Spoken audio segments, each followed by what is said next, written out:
오늘 본문 말씀은 이미 예수님께서 공생애를 시작하시면서 많은 이적과 기사를 행하셨는데 그 많은 이적과 표적들 가운데 오병이어, 예수님께서 오병이의 표적을 무리에게 나타내 보이신 이후 그것을 보고 무리들이 하는 말로 시작을 합니다. 14절 말씀을 우리가 다시 한번 보겠습니다. 같이 읽겠습니다. 시작.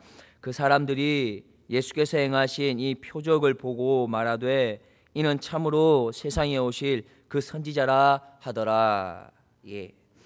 오늘 본문 14절에서 말하는 표적은 여러 예수님의 표적이 있지만 앞서 6장 1절부터 나오는 오병이어의 표적을 보고 무리들이 예수님을 향하여 하는 말입니다. 이는 참으로 세상에 오실 선지자다. 어떻게 이런 표적을 행할 수가 있는가? 라고 하는 말로 시작합니다. 세상의 관심은 표적에 있습니다. 세상은 그들의 필요를 채워주는 것에 관심이 있습니다.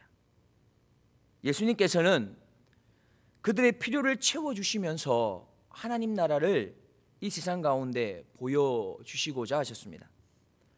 예수님의 목표는 세상의 필요를 채워주는 것은 분명히 아닙니다. 그러나 그들에게 표적을 통해서 그들의 필요를 채워줌을 통해서 하나님 나라를 나타내시고 보여주시고자 하는 도구로서 표적을 사용하셨음을 알 수 있습니다.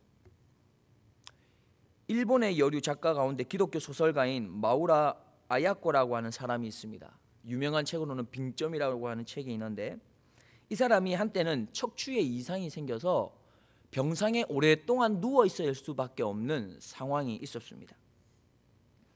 그런 가운데 그는 이런 생각을 합니다. 내가 할 수 있는 일이 도대체 무엇이 있을까? 병상에 꼼짝도 못하고 누워있는 내가 할 수 있는 것이 있다면 무엇이 있을까 생각합니다. 그러면서 하나의 생각을 떠올리는데 내가 만나는 모든 사람에게 언제나 밝은 웃음을 보이기로 하자. 내가 할 수 있는 것은 웃을 수 있는 것이 아니겠는가? 그것을 통해서 그리스도인은 하나님의 은혜로 고난 속에서라도 결코 낙심하지 않고 늘 행복하게 살아갈 수 있다라는 것, 그것을 보여주도록 하자라고 마음에 결심을 합니다. 그리고는 그때부터 자신의 얼굴을 웃는 모습으로 밝게 바꾸기 시작합니다. 보는 사람마다 웃어주기로 합니다. 의사 선생님이 오면 밝게 웃습니다. 간호사가 오면 그저 밝게 웃습니다. 그리고 옆에 있는 다른 환자들을 보고도 그저 밝게 웃기 시작합니다. 그렇게 웃고 또 웃다 보니까 다른 사람들이 그에게 묻기 시작합니다. 당신은 어떻게 꼼짝도 못하고 누워만 있는 사람이 그렇게 환하게 웃을 수가 있습니까? 어떻게 그럴 수가 있습니까? 라고 묻습니다. 그러자 미우라 아야코는 이렇게 이야기합니다. 저는 예수님을 믿기 때문입니다. 다른 말이 없습니다. 딱 한마디를 합니다. 저는 예수님을 믿기 때문입니다. 저는 예수님만 생각하면 너무나도 행복합니다. 지금 미우라 아야코의 환경은 꼼짝도 하지 못하는 병상에 누워있는 척추가 다쳐서 움직일 수 없는 상황이지만 그래도 나는 예수님 때문에 너무나 행복하고 너무나 기쁘다라고 말할 수 있었던 사람입니다. 예수님께서는 표적을 통해 세상 가운데 영향력을 나타내셨습니다. 그리고는 그들의 관심을 받았었고 더 나아가서 예수님은 이 세상에 오실 선지자라고 불려질 정도였습니다. 우리가 잘 알고 있는 한경직 목사님은 세상에 빛이 되었고 소금으로 살아가셨으며 그렇게 세상에 영향력을 나타내셨습니다. 그렇게 세상에 관심을 받으셨으며 결국 이 한국 땅에서 예수님을 믿는 자이건 믿지 않는 자이건 성자라고 불릴 정도가 되었습니다. 우리는 세상의 표적을 나타낼 수 있어야 하며 그 표적을 통해서 이 세상 가운데 하나님의 나라를 전할 수 있어야 합니다. 그러면 우리가 나타낼 수 있는 표적은 무엇이 있겠습니까? 그것은 말씀대로 순종하여 세상에 빛이 되고 소금이 되는 것입니다. 우리가 예화에서 보아서 알 수 있듯이 병상에 누워있는 이 사람도 세상을 향해서 나타낼 수 있는 무엇인가 영향력을 끼칠 수 있는 그러한 것을 하나님께서 계획하시고 준비하고 계셨습니다. 바로 웃음이었고 그것은 바로 기쁨이었습니다. 하나님의 말씀에 이런 말씀이 있지 않습니까? 항상 기뻐하라. 어떠한 조건이 있어서가 아니었습니다. 그는 그 말씀을 붙들고 그저 기뻐하기로 결단했습니다. 그것이 하나님이 사용했던 모습입니다. 그것이 이 세상을 향한 영향력이었습니다. 하물며 우리를 통해서 하나님께서 나타내실 표적이 없겠습니까?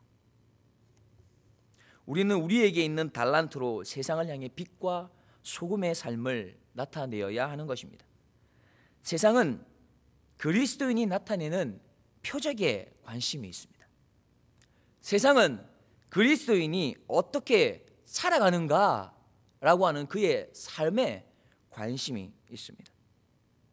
바로 그 그리스도인의 삶이 세상을 향한 영향력이 되는 것입니다.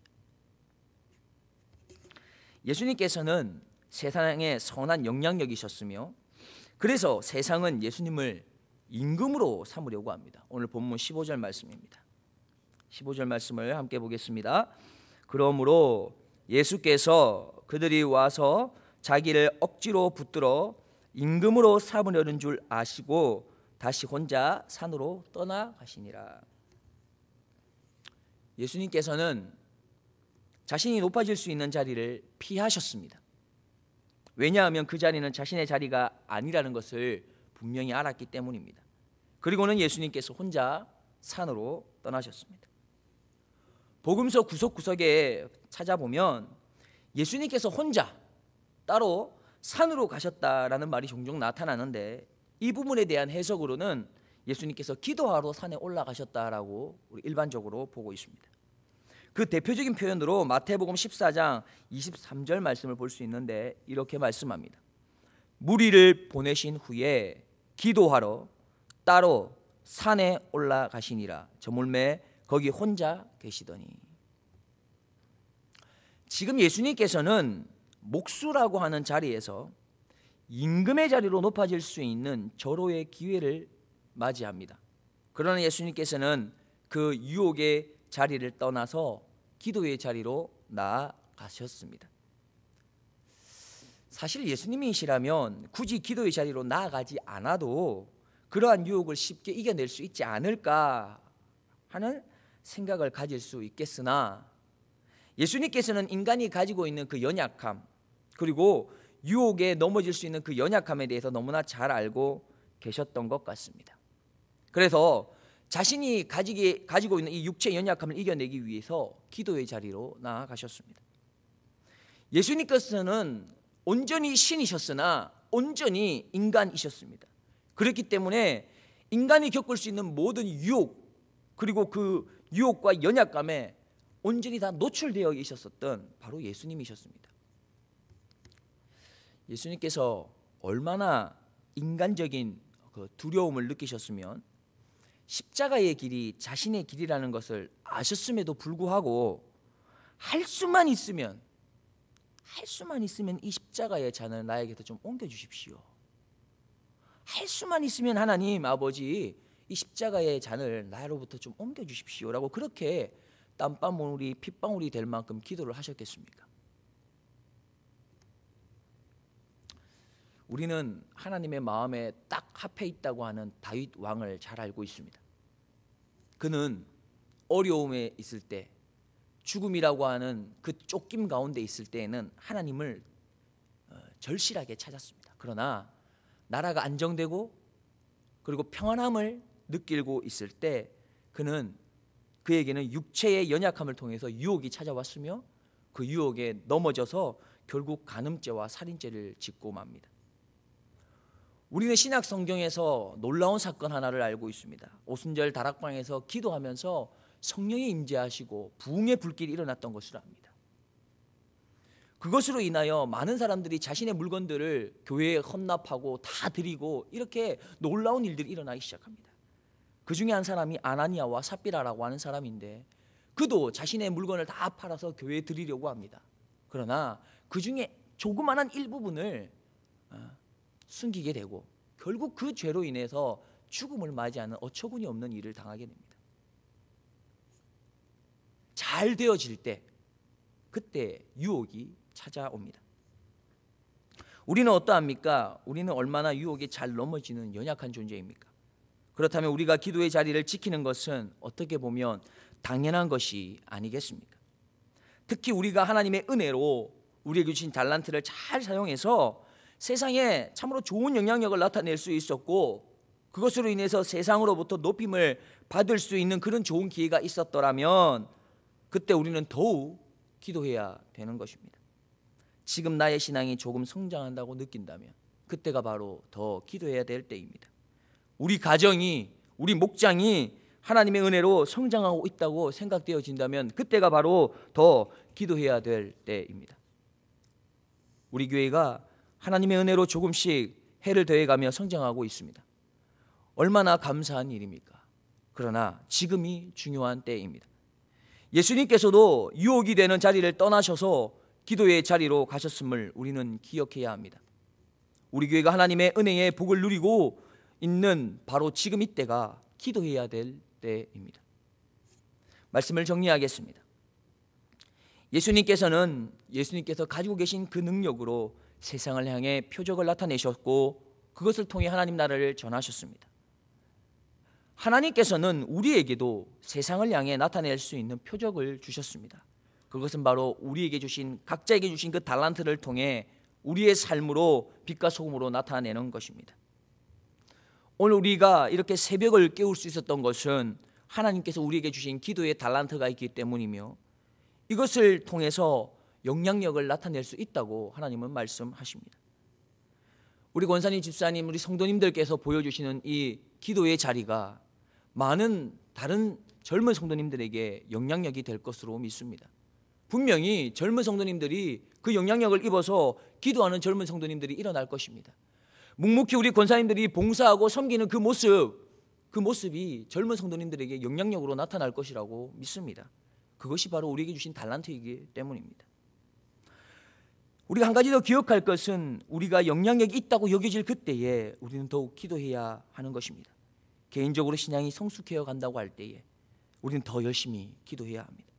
우리 교회가 하나님의 은혜로 매년 조금씩 성장하고 있고 그래서 주변에 있는 많은 교회들로부터 좋은 소문이 나고 있습니다.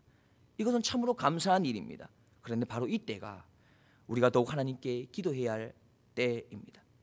교만하지 아니하고 처음 사랑을 잃어버리지 아니하고 더욱 기도해야 될 때입니다.